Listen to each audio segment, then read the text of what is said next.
Assalamualaikum warahmatullahi wabarakatuh. Waalaikumsalam warahmatullahi wabarakatuh. Yang masih ngantuk mungkin disegarkan atau cuci muka juga boleh.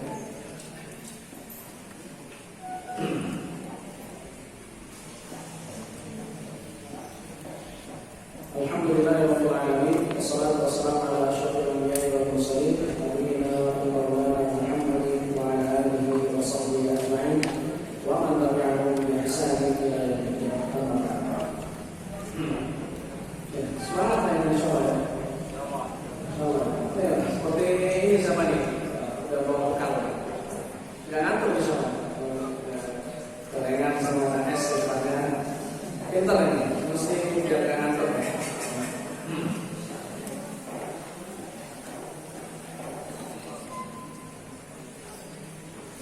Ada saya dan Allah Subhanahu wa taala. Sambil kita mulai datang. Ini kamu yang pakai jaket. Sebutkan tadi silsilah sanad riwayat Hafiz. Oke, ini ya.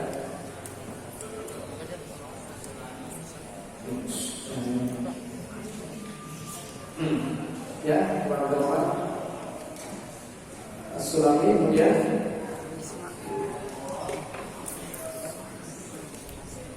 Masih, kemudian Hafiz, lalu riwayat Hafiz. Terusnya satu orang lagi, ini yang sudah isi bensin, tentu. Kalau sudah semangat kalau yang lain, insyaallah. Jawab, kalau nggak jawab nanti gorengannya tak kasih sama ya. Gimana? Jalur riwayat Hafiz dari sahabat siapa yang meriwayatkan? Utsman bin Affan radhiyallahu anhu. Kemudian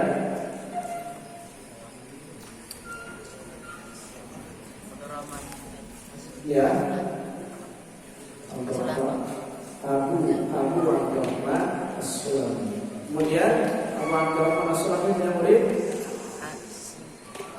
Asim.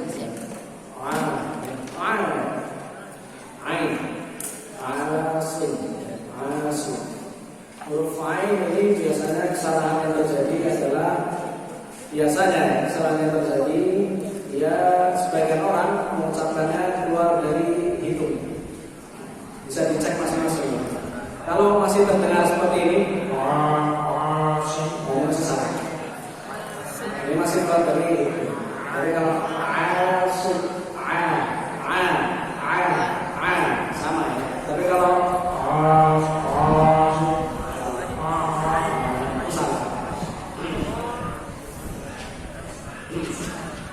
ya sudah cukup. Insyaallah ini berdua beneran diambil gorengan itu. Semangat. Ya, Asim. Ya, nama Asim kemudian apa di bawah? Hafiz.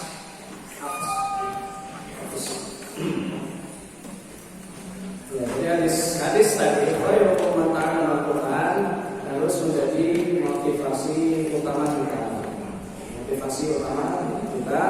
Bagaimana Imam Abdurrahman As-Sulami beliau termotivasi dengan hadis ini untuk menjadi manusia terbaik.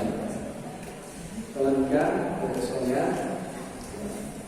biasa para ulama dahulu biasanya mereka memang hafal Quran sejak dini. Nah, ini siapa ini yang ada belakang? Kamera. Ya, di antara mereka yang sudah hafal Quran sejak dini adalah misalkan Imam Asy-Syafi'i. Nah, nama dari siapa namanya Imam Asy-Syafi'i?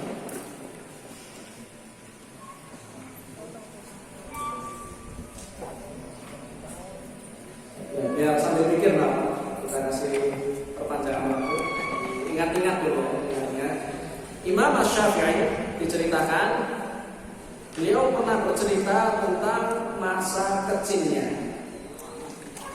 Karena beliau masa kecil, beliau katakan ketika aku masih kecil, masih belum balik, masih kecil, ibuku biasa memakaikanku pakaian yang bagus. Jadi pakaikan pakaian yang bagus. Lalu kemudian aku diantarkan ke sebuah kutab. Kutab dahulu, kalau sekarang ya seperti TPQ lah, TPQ TPA, untuk mempelajari Al-Quran. Jadi sejak kecil sudah diajarkan oleh ibunya, seperti yang tua itu, diantarkan oleh orang tua ke sini, diantarkan ke pesantren untuk belajar Al-Quran. Jadi nanti mungkin misalkan Ibrahim nanti jadi syekh besar, ulama yang besar. Nanti Ibrahim bisa bercerita. Dahulu ketika saya masih ingusan, saya diantar oleh ibu saya, oleh orang tua saya ke pesantren Yaumi untuk mempelajari Al-Quran dan Al-Quran. Bisa seperti Imam Syafi'i. Beliau menceritakan kebahagiaan beliau karena orang tuanya sudah mengarahkan ke arah yang benar sejak masih bujang untuk mempelajari Al-Quran. Jadi seorang ulama yang terkenal, Qari di Madinah saat itu, ini Imam Malik di Qari. Beliau belajar di kota Mekah. Syafi'i ketika itu belajar Al-Quran ketika masih kecil. Begitu juga nanti Imam Malik. Dan kita bahas juga Imam Malik. Sebelum kita datang ke Imam Malik, siapa namanya Imam Syafi'i tadi? Muhammad bin Idris Asy-Syafi'i. Begitu juga dengan Imam Malik. Imam Malik rahimahullah, tatkala masih kecil, beliau pernah cerita, saya tatkala masih kecil, orang tuaku pindah ke dekat kota Madinah. Pindah ke dekat kota Madinah. Kemudian saat aku masih kecil itu, orang tuaku membawaku untuk belajar ke Qari di Madinah yang bernama Imam Nafi'. Beliau belajar dari Imam Nafi', belajar Al-Quran. Jadi sejak kecil belajar Al-Quran terlebih dahulu. Menghafalkan Al-Quran, lalu kemudian mempelajari hal-hal yang lain.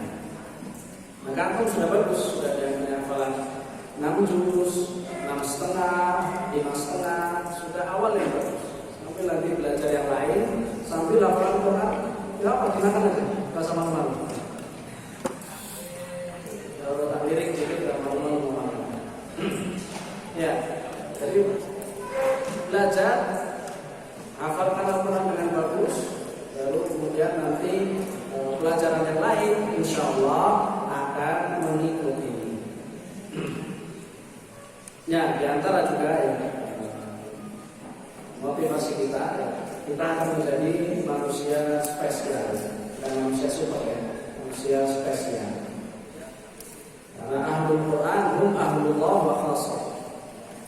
Ahlul Quran adalah ahlullah dan orang-orang yang dikhususkan, orang-orang spesial, orang-orang spesial. Jadi nanti kalau seandainya yang menjadi seorang hafal Quran lancar, bagus, kemudian menjaga hafalan tersebut, lalu mengamalkan isi kandungannya, maka kita bisa berpotensi menjadi manusia spesial, mendapatkan keistimewaan dari Allah Subhanahu wa Ta'ala. Nah, ini adalah sebuah bait yang bagus juga tentang yang diceritakan tentang Al-Quran. Wa khairu jalisin la yumallu hadithu wa tabdahu yazdadu fihi tajammulan. Al-Quran merupakan teman terbaik. Dimanapun antum berada, Al-Quran akan menjadi teman yang terbaik. Teman yang terbaik. Khairu jalis. Maksudnya bagaimana? Ketika antum duduk dimanapun atau datang kemanapun, antum bisa selalu membaca Al-Quran. La yuman hadithu, la yuman. Malal, artinya ada yang tahu? Malal artinya apa? Hah? Malal artinya apa? Ya, bosan. Maksudnya adalah la yuman hadithu. Al-Quran itu bagaikan seseorang teman yang kalau cerita ngobrol itu nggak pernah bikin bosan. Bagaikan teman yang nggak akan pernah bikin bosan. Maksudnya ketika kita membacanya, kita nggak pernah bosan. Seharusnya kita nggak akan pernah bosan kalau kita senantiasa baca Al-Quran, sekarang baca Al-Quran, besok baca Al-Quran, sampai seumur hidup baca Al-Quran, tidak akan pernah bosan. Wa tardadu yazdadu fihi tajammulan. Wa tardadu ay wa tikrar. Setiap kali kita ulang Al-Quran, tidak bikin bosan, malah yazdad. Zada yazid, menambah, akan fihi tajammulan, akan semakin menambah keindahan. Sebab itu tidak ada orang yang para ulama terdahulu tidak pernah bosan baca Quran, tidak pernah bosan baca Quran. Kalau seandainya kita kok malas dan bosan baca Quran, maka perlu kita pertanyakan diri kita. Sebagaimana perkataan para salah seorang sahabat, "Lau tahurat qulubuhum ma syari'at min kalami rabbikum." Kalau hati kita ini bersih, suci, kita pasti tidak akan pernah puas baca Quran. Karena baca Quran satu juz, pengen nambah lagi, pengen nambah lagi, besoknya pengen terus, tidak pernah bosan. Syaratnya hati kita harus benar-benar bersih. Ya. Oleh sebab itu, ini juga bisa menjadi barometer, bisa menjadi ukuran. Kalau sekarang saya masih malas baca Quran, berarti hati saya mungkin masih ada banyak kotoran. Materi yang pertama, kemudian kita lanjutkan. Sebentar.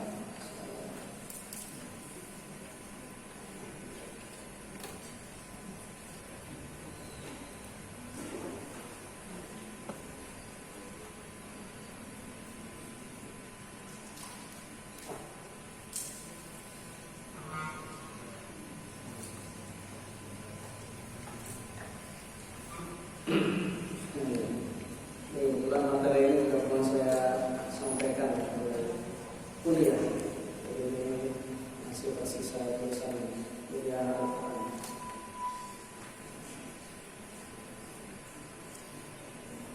Iya, saya dari cerita. Ketika dulu saya kemarin tadi sudah cerita ya. Ketika dahulu muqabalah mau ke Madinah, mendaftar ke Madinah. Saat itu ketika melihat teman saya yang tadi saya ceritakan, ada yang saya hafal Quran tapi gak lancar, tapi akhirnya syekhnya marah, kamu ini gimana? Hafal Quran lu gak lancar, kok ada tapi-tapinya? Ihdaf lagi, hapus kalimat tapi. Kalau hafal Quran ya sudah hafal Quran. Akhirnya pas saya ditanya waktu itu lagi daurah seperti ini, dia syekh. Waktu itu syekhnya nanya, "Man minkum hafizul Quran kamilan?" Siapa di antara kalian yang hafal Quran 30 juz? Tidak ada yang jawab. Tidak ada yang berani ngaco. Tawadhu semua. Saya syekh. Apa ini? Tidak ada hafal Quran. Akhirnya harus diturunkan kadaran diturunkan. Man minkum hafiz nisfil Quran. Berapa? Setengah Al-Quran, 15 juz. Masih tawadhu semua. Karena waktu itu, ini nggak ada ngaji, nanti syekhnya marah lagi. Kalau saya jadi korban aja dong. Karena waktu itu takut dites. Kalau sekarang pada ngacu, nanti mau dites gimana? Waktu itu akhirnya saya beranikan diri. Berat sekali. Nah, antar. Hafid nisful Quran, kamu hafal setengah Al-Quran. Saya teringat, kayaknya harus pede aja. Langsung. Hafidul Quran kamil. Saya hafal Quran 30 juz. Kamilan, saya ragu-ragu. Kamilan, awalul Quran ila akhir. Ya juz komplit saya. Itu kan ya ditanya aja, ya sudah. kayak gitu. Saya mau duduk, sini maju ke depan. Waduh, udah gak enak pikiran saya. Kita grogi gimana? Anak saya, sini maju. Ayo maju ke depan. Dikasih mic. Khotbah, ambil mic mikrofon ini. Waduh. Ditanya apa ini? Waktu itu saya pikir ada keringat dingin. Kadang kita sudah lancar pun kalau di depan orang-orang, ada 100 orang lebih waktu itu, berbagai ada yang hafid Quran, ada yang apa, pintar-pintar semua. Mau ditanya apa? Kan. Kemudian syekhnya bilang, Iqra ma tayassara laka min al-Quran. Jawab, baca terserah. Saya malah bingung mau baca apa. Disuruh baca terserah, saya malah bingung. Kayaknya kalau di tes malah lebih enak ya. Di tes suruh baca surat ini, baca surat ini. Waktu itu di depan, baca terserah. Mikir agak lama, setelah memantapkan diri. Bismillahirrahmanirrahim. Qul huwallahu ahad.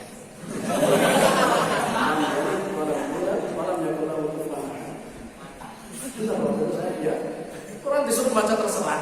Itu saya baca Allah sudah selesai. Masya Allah, bagus. Panitia sudah pede. Baru ternyata setelah itu Syekh beliau, saya masih ingat sekali nama beliau, Adil Abdul Fa'il.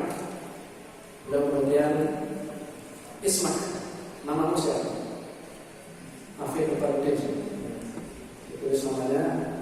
Siapa saja yang namanya saya tulis di kertas ini, insya Allah saya bantu keterima di Madinah. Habis itu pada ngacung semua. Anak Syekh, kalau tidak jusan, anak. Oh ya, semangat. Ternyata setelah itu pada semangat. Akhirnya benar. Waktu itu ada teman saya satu lagi yang waktu itu ngacung juga, yang baca Al-Quran, kemudian ditulis juga namanya, minta keterima. Ya, ketika aku mendaftar ke Madinah, aku mendaftar kemana, pede. Tentu harus percaya diri. Tawadhu memang boleh tawadhu, tapi ini bukan saatnya. Ini tawadhu bukan saatnya. Tergantung ditanya hafal berapa, saya akan satu juz saja mas, 2 juz enggak. Hafalan antum berapa terus? Ya itu sudah bisa masalah. Ya, dan pentingnya ilmu tajwid. Ilmu tajwid ini penting sekali.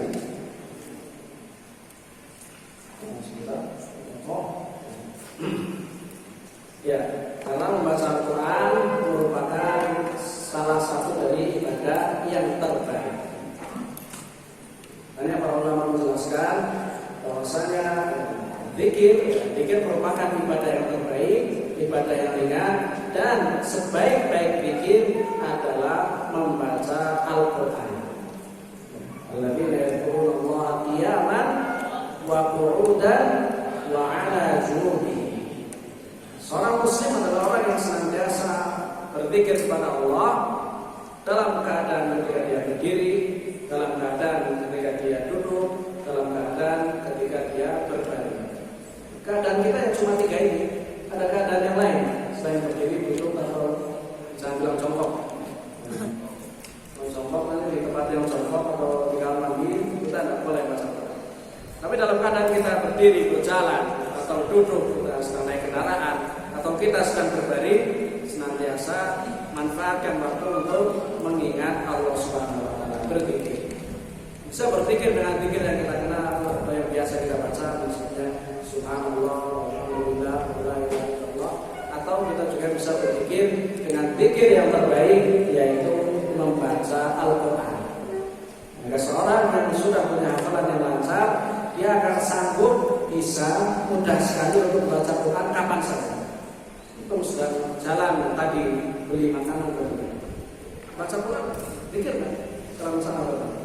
Mesti mikirnya, saya mau beli tadi gorengan 2, kemudian es lagi tadi ya. Beli apa lagi tadi? Beli ini. Bisa manfaatin waktu.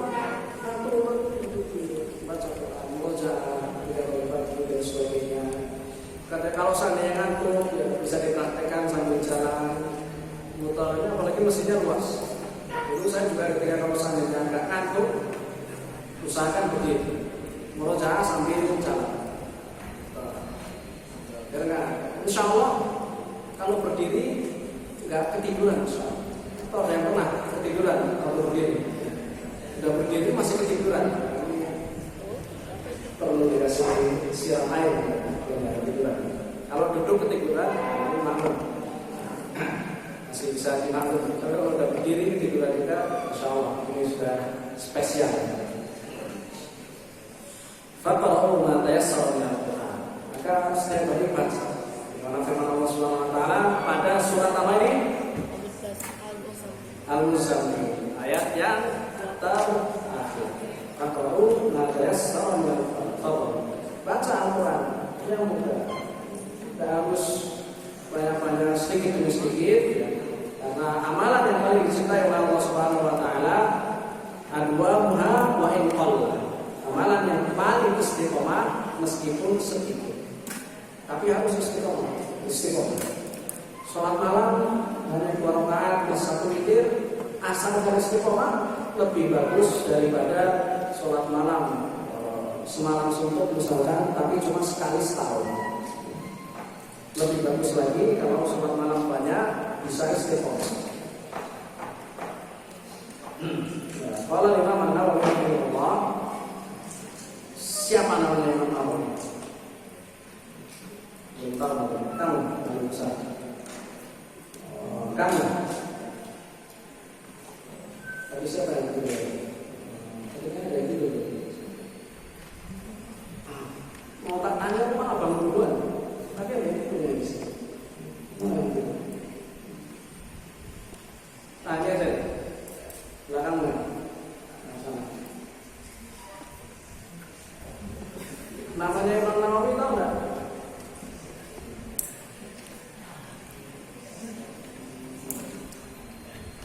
Nggak boleh yang nggak bisa. Tahu. Namanya Imam Nawawi. Imam Nawawi. Ada yang tahu namanya Imam Nawawi? Ya. Depannya Y, huruf ya. Ya, betul sekali. Nebak tapi bagus.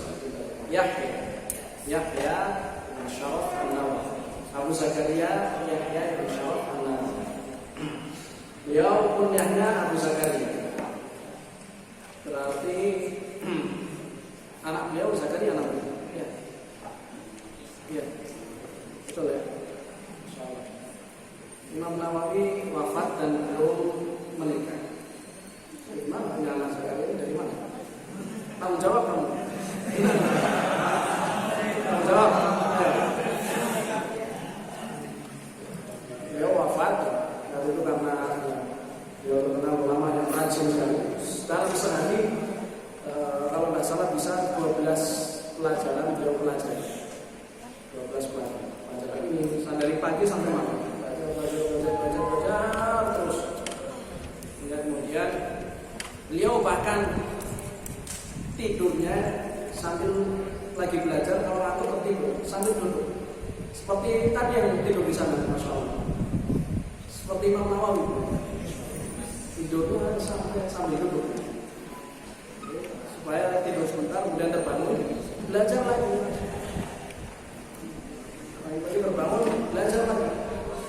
Bukan terbangun kemudian dari posisi yang enak tidur lagi. Kita sebutkan, sebutkan satu karyanya Imam Nawawi, satu saja. Karyanya banyak sekali, satu saja. Imam Nawawi. Karyanya Imam Nawawi, kitabnya Imam Nawawi. Sahih Muslim.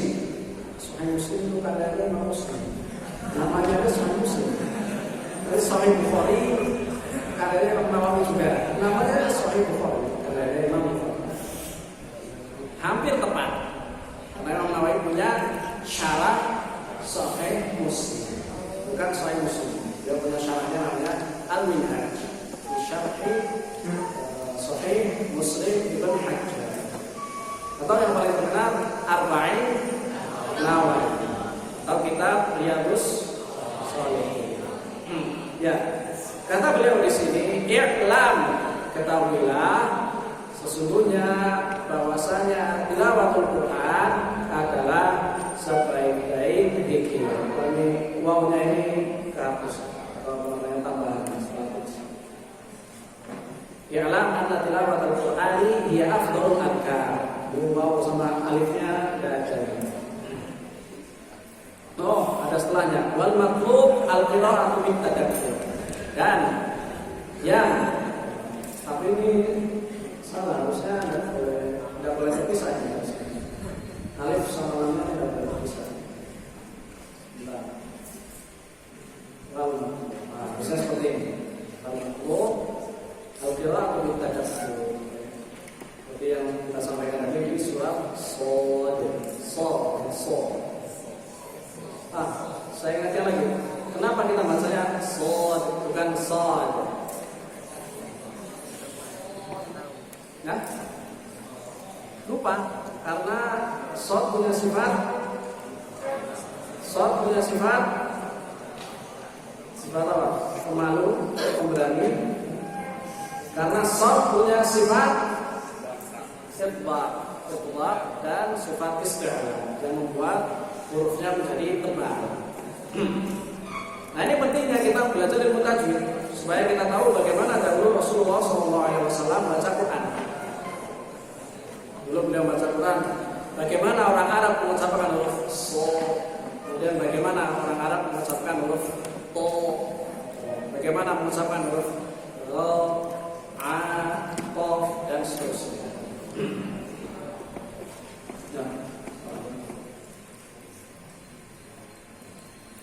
Ya. Hukum mempelajari ilmu tajwid ya, sebagaimana firman Allah Subhanahu wa taala, "Warattilil Qur'ana tartila." Bacalah Al-Qur'an dengan tartil. Membaca Al-Qur'an dengan tartil akan bisa kita lakukan dengan memakai kaidah-kaidah dalam ilmu tajwid. Memakai kaidah-kaidah dalam ilmu tajwid. Ketika kita baca ingin mengamalkan ayat ini, warattil, bacalah Al-Quran dengan tartil, yang sebenar-benarnya tartil, maka kita harus menggunakan ilmu tajwid yang kita kenal sekarang, ilmu tajwid. Ya, kamu sebutkan satu kitab tajwid. Kitab tajwid apa saja? Karya orang Indonesia juga boleh. Hah? Kenapa? Syafi'i? Apa? Keras lagi. Apa katanya? Imam Syafi'i? Untuk Mas Syafi'i? Untuk Mas Syafi'i. Kitab baru. Sebentar. Yang kamu maksud metode Asy-Syafi'i. Oh ya, bagus. Hasan. Kirain mantu Mas Syafi'i. Jangan-jangan kamu pengarang. Metode Asy-Syafi'i bagus. Sampingnya.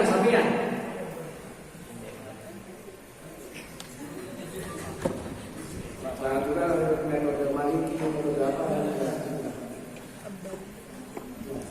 kamu belakang satu kitab tajwid, satu, nggak usah banyak-banyak, satu.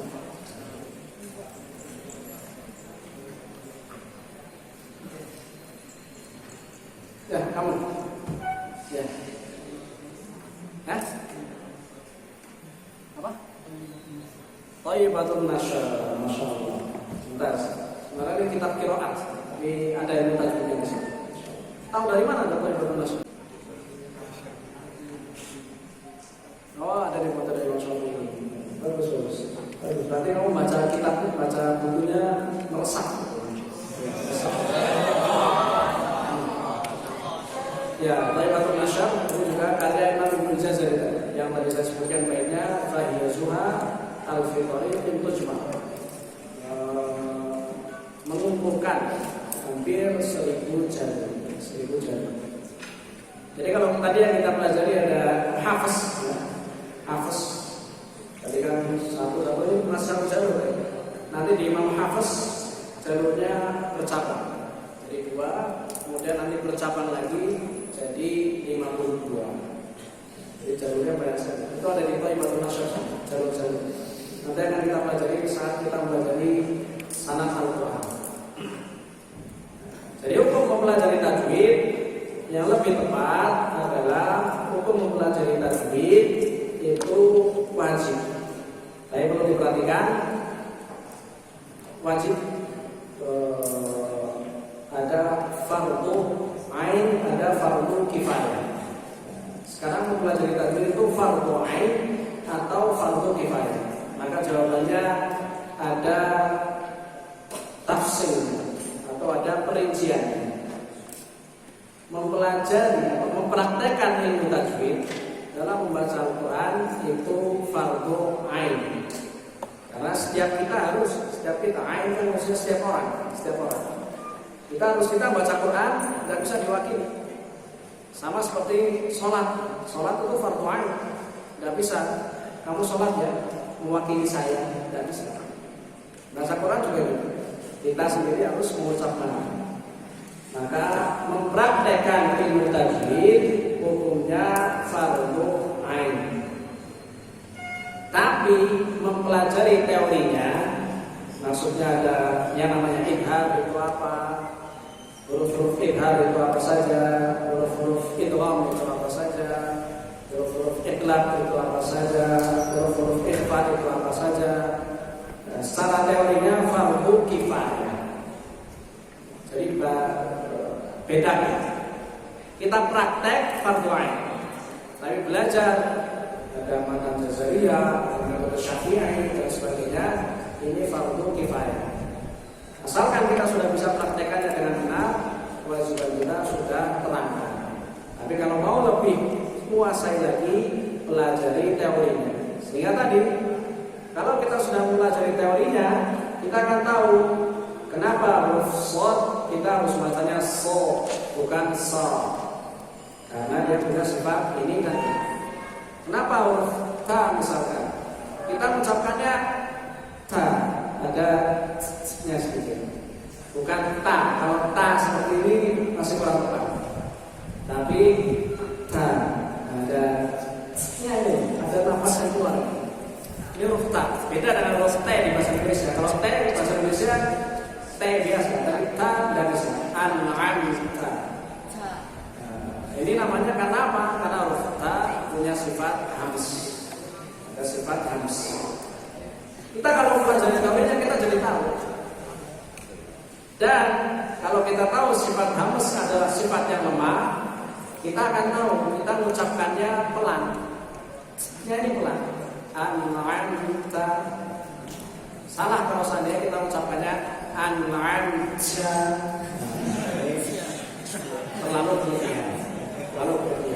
Tipis saja. An-an-ta alaihim. Seperti itu. Nah, ini pentingnya mempelajari ilmu tajwid. Sehingga kita tahu mana yang benar, mana yang salah. Contohnya lagi, yang kita misalkan baca isti'adzah. A'udzu billahi minasyaitonir rajim. Ada jim, ada yang bacanya jim. Jim atau jim. Yang pertama jim, yang kedua jim. Mana yang pertama apa yang kedua? Pertama. Kenapa? Karena benar. Ya, kalau itu ya semuanya. Yang kedua salah kenapa? Karena salah. Sudah pulang dari.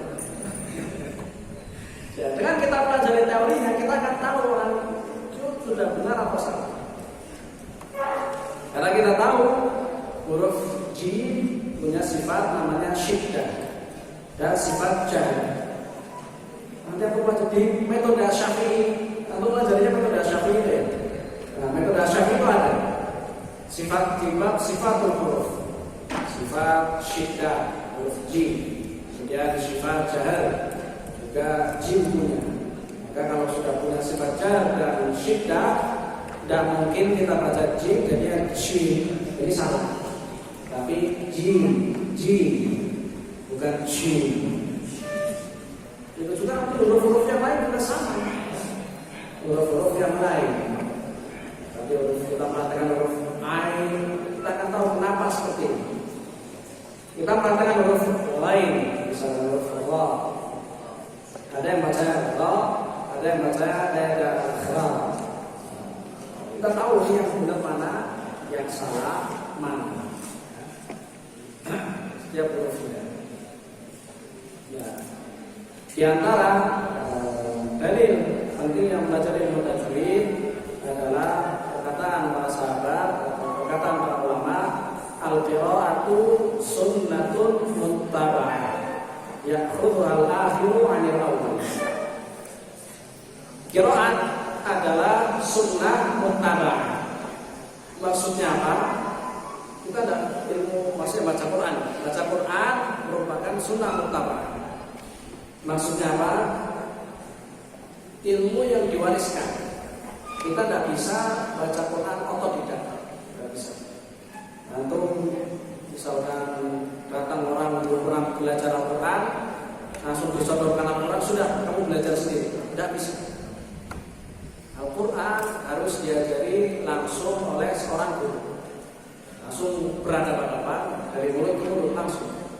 Gurunya bacakan, orangnya ngikuti. Sebagaimana dahulu Rasulullah SAW mempelajarinya dari malaikat Jibril. Ya, sebagaimana dijelaskan dalam Al-Quran dalam surat Al-Qiyamah. Dalam surat Al-Qiyamah, ada yang tahu ayatnya? Menceritakan bagaimana Rasulullah SAW talaqi Al-Quran. Sudah berapa itu? Sudah 6 juz ini. 6 juz. Juz sudah berapa? Sudah. Surat Al-Qiyamah. Surat Al-Qiyamah. Surat Al-Qiyamah kan setengah dari yang sini, kemudian setengahnya yang sini kan. Nah, dipani bawah yang sini. Di bawah yang sini. Apa yang paling bawah yang sini? Yang buka pertama. Nah? Ahsan. Insyaallah. Mumtaz. Inna 'alaina jam'ahu wa Qur'an. Fa idza qara'nahu fattabi' Qur'an. Thumma inna 'alaina bayan. Inna 'alaina jam'ahu. Sesungguhnya Allah langsung 'alaina, Allah yang akan ada apa ini?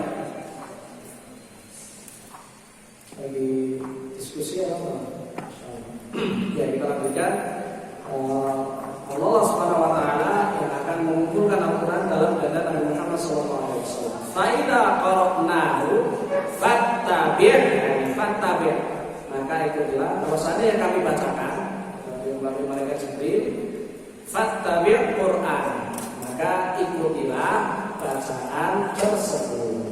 Ini menunjukkan malaikat Jibril alaihissalam membaca, kemudian Rasulullah SAW mendengarkan, lalu diulang.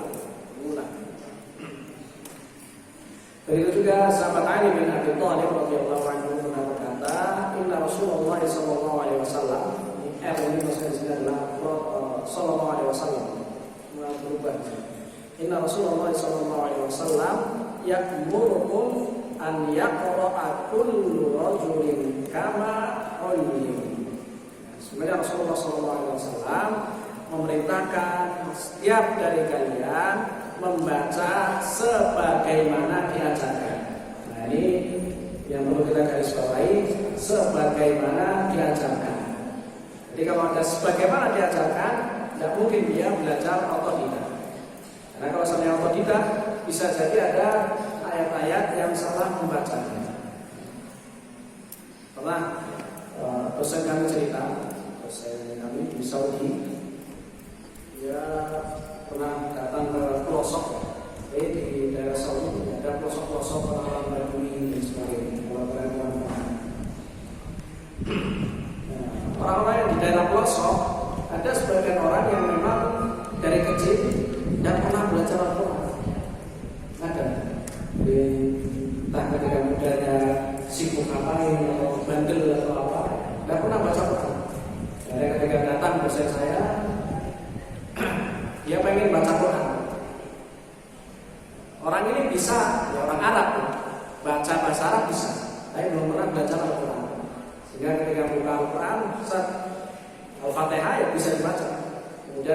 masuk ke Al-Baqarah, ayat pertamanya apa? Alif Lam Mim. Orang ini orang Arab tapi tidak pernah baca Quran. Dia bacanya Bismillahirrahmanirrahim. Alam dzalikal kitabul mubin.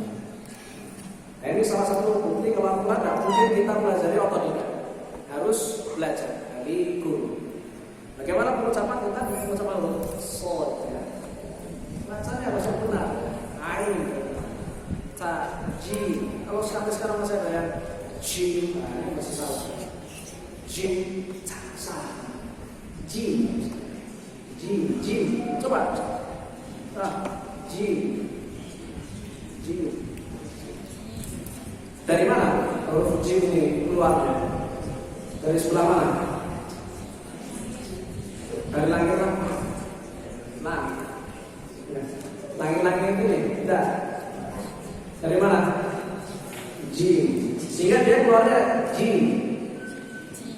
Kalau kita jim, kita seakan-akan dari sini jim. Tapi jim. Ya, makhrajnya dari mana jim? Dari mana? Tempat keluar. Ada yang tahu? Kami tahu semua ini. Wal wasfu fajim musyrik. Dari huruf yang keluar dari tengah apa? Tengah lidah. Lidah bagian tengah. Jim, bukan jim, bukan jim. Dan sifat-sifatnya juga. Sehingga Al-Quran tidak mungkin otodidak. Karena kalau misalnya otodidak, nanti kita bisa terjatuh pada ini. Tulisan di sini lahan. Kesalahan dalam membaca Al-Quran seringkali dinamakan dengan lahan. Lahan artinya kesalahan dalam membaca Al-Quran. Atau bisa kesalahan dalam mengucapkan bahasa Arab juga masuk juga. Tapi sering diistilahkan untuk kesalahan dalam membaca Al-Quran. Ya enggak? Apa istilahnya kesalahan dalam bahasa Al-Quran? Sampingnya. Kesalahan dalam bahasa Al-Quran apa istilahnya? Sampingnya? Lahan adalah kesalahan dalam membaca Al-Quran. Tidak bisa otodidak. Kalau ilmu-ilmu yang lain mungkin untuk ingin jadi teknisi, bongkar barang elektronik, mungkin bisa kena, bisa juga hancur juga bisa. Tapi ada kemungkinan, tapi Al-Quran tidak bisa. Harus belajar dari itu. Nah, di sini kata beliau Imam Ibnu Jazari rahimahullah, wal akhdhu min tajwid haqqun lazim man lam yujawwid Qur'an akhir. Mempelajari ilmu tajwid adalah sebuah kewajiban.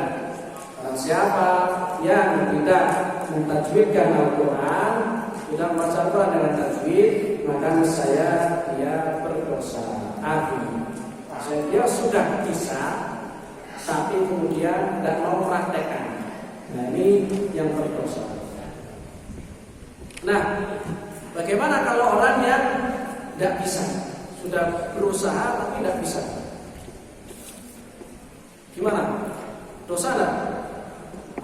Orang sudah berusaha mengucapkan huruf a'udzu tapi keluarnya anu. Atau kadang ada yang nganu. A-nya juga jadi a. Dosa enggak? Nah, sampingnya. Tidak tahu.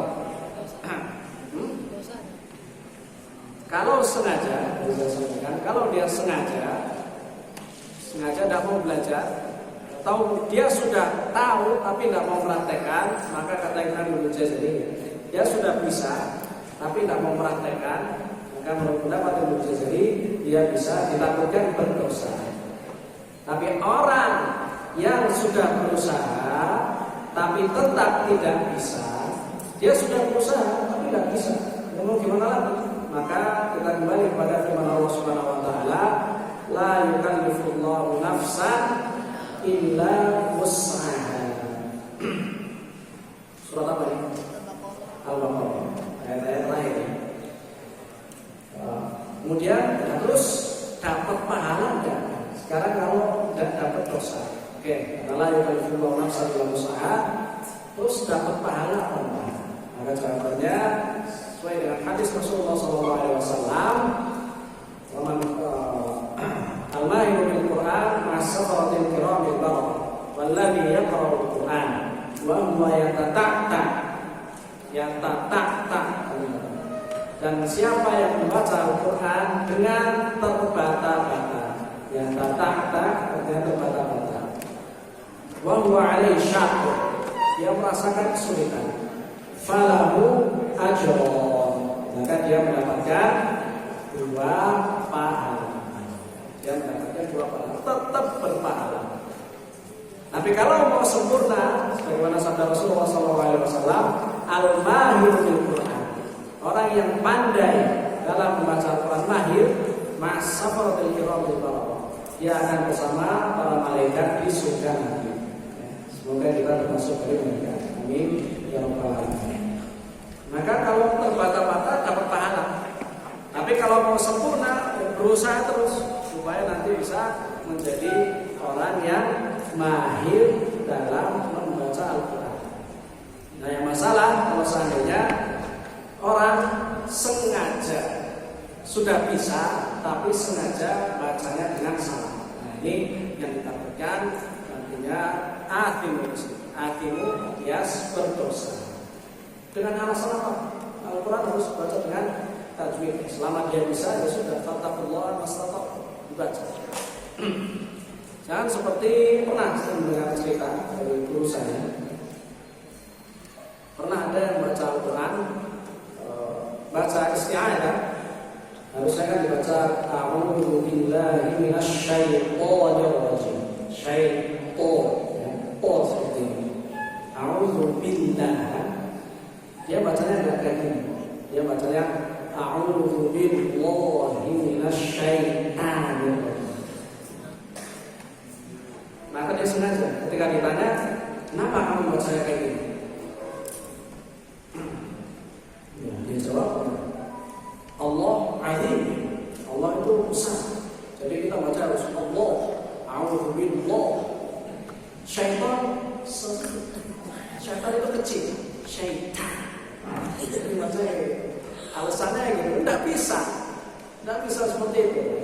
Tidak syaitan pakai to, tebal sudah syaitan, bukan syaitan. A'udzu billah, di sini kita baca dengan tipis, saya baca dengan tipis. Sesuai dengan hukum tajwid yang ada. Sebentar.